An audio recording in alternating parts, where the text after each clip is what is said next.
আমি কি দেখলাম, সংখ্যাগরিষ্ঠ ভারতবাসী সংখ্যালঘু মুসলমান হিসেবে বৈষম্য করছে। মুসলমানরা আবারও চিন্তা করছে যে মুসলমানদের জন্য আলাদা ভূখণ্ড না হয় তাহলে আমরা শান্তি পাবো না, মুক্তি পাবো।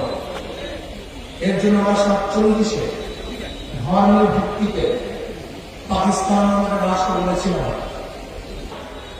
পূর্ব পাকিস্তানের মানুষের সাথে বৈষম্য করছে, বৈষম্য দূর করতে পারেনি। এই বৈষম্য দূর করার জন্য সাম্য, মানবিক মর্যাদা, সামাজিক ন্যায় বিচারের ভিত্তিতে আমরা একত্রে আলাদা হয়ে দেশ স্বাধীন করেছিলাম, ভেবেছিলাম বৈষম্য দূর হবে।